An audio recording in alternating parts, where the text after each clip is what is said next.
आप सभी को शुभ प्रभात। आज मैं मितांशी खरकौल कक्षा 12वीं की छात्रा आप सभी के समक्ष कर्नाटक राज्य के इतिहास के विषय में अपने विचार लेकर प्रस्तुत हुई हूँ, जो कुछ इस प्रकार है।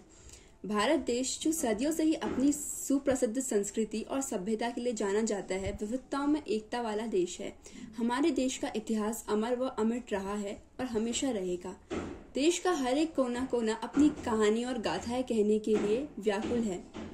इसका अभिन्न अंग है कर्नाटक राज्य। कर्नाटक राज्य अनेक ही संस्कृति और संस्कारों का जनक रहा। प्राचीन व मध्यकालीन इतिहास देखें तो कर्नाटक का क्षेत्र कई बड़ी शक्तिशाली साम्राज्यों का क्षेत्र रहा। कर्नाटक शब्द कन्नड़ से लिया गया है, जिसका अर्थ है बुलंद भूमि। हम स्वयं देख सकते हैं, अगर इसका अर्थ ही बुलंद भूमि है तो स्वयं इसका इतिहास कितना बुलंद रहा होगा। राज्य का गठन 1 नवंबर 1956 को राज्य पूर्ण गठन अधिनियम के अधीन किया गया। पहले यह मैसूर राज्य कहलाता था। 1973 में पूर्ण नामकरण कर इसका नाम कर्नाटका कर दिया गया। इसकी सीमाएं पश्चिम में अरब सागर, उत्तर में महाराष्ट्र, पूर्व में आंध्र प्रदेश, उत्तर पश्चिम में गोवा और दक्षिण में केरल से लगी हुई हैं। यहाँ सर्वाधिक बोली जाने वाली भाषा कन्नड़ है।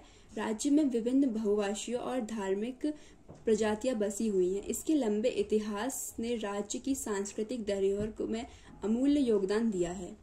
कन्नड़ के अलावा यहाँ अनेक जनजातियां और अल्पसंख्यक जैसे तिब्बतीय बौद्ध और इसके अलावा कुछ जनजातियां वास करती हैं, जिसने इन्हें विभिन्न अंग से घेरा हुआ है।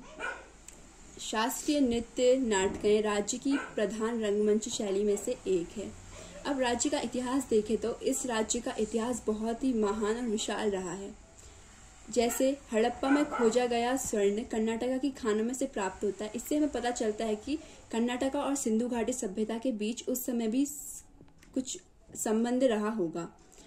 और 3वीं शताब्दी में ईसा पूर्व अधिकांश कर्नाटक राज्य मौर्य वंश साम्राज्य अशोक के अधीन आने से पहले नंद वंश के अधीन रहा। 4 शताब्दी तक राज करने के बाद इसका पतन हुआ और कदम्ब वंश और पश्चिम गंग वंश का उदय हुआ। स्वतंत्र राजनीतिक शक्ति का भी अस्तित्व में आई। यहाँ आधुनिक कर्नाटक के भागों में 1990 से लेकर 1210 के ईसा के बीच चोल वंश ने अधिकार किया। फिर होयसाल साम्राज्य ने अपनी शासन के विस्तार किया। तुंगभद्रा नदी के तट पर विजयनगर की स्थापना की, जो हिंदुस्तान के सुप्रसिद्ध शहरों में से एक है। फिर विजयनगर साम्राज्य मध्यकालीन का एक साम्राज्य रहा। लगभग 125 वर्ष के उत्कर्ष के बाद इस राज्य में भारी पराजय के बाद विजयनगर को जला दिया गया और इसके अवशेष आज भी हमें हम्पी पर प्राप्त हुए हैं। अतः पुरातात्विक खोज से हमें इस राज्य की शक्ति व धन संपदा का पता चलता है। अब उसी ओर देखें तो कर्नाटक राज्य सबसे ज्यादा मशहूर है मैसूर के लिए। मैसूर का इतिहास बहुत ही अनूठा रहा है। मैसूर की ओर ब्रिटिश विस्तार की जांच करने के लिए हैदर अली और उनके पुत्र टीपू सुल्तान, जिन्हें टाइगर ऑफ मैसूर भी कहा जाता है, उनने महत्वपूर्ण एंग्लो मैसूर युद्ध लड़े और चौथे और आखिरी युद्ध के बीच टीपू सुल्तान की मृत्यु हुई और ब्रिटिश सरकार ने अपना शासन प्रशासन कर्नाटक राज्य पर स्थापित किया।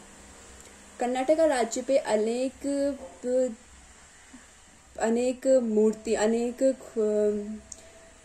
चीजें प्राप्त हुई हैं, जैसे गोल गुम्बज, मैसूर पैलेस। यह सब उसके इतिहास को बयान करता है। इसलिए अंत में मैं कहना चाहूंगी कि कर्नाटक राज्य का इतिहास बहुत ही अद्भुत और अमिट रहा है और इसी इतिहास को हम शत-शत नमन करते हैं। धन्यवाद।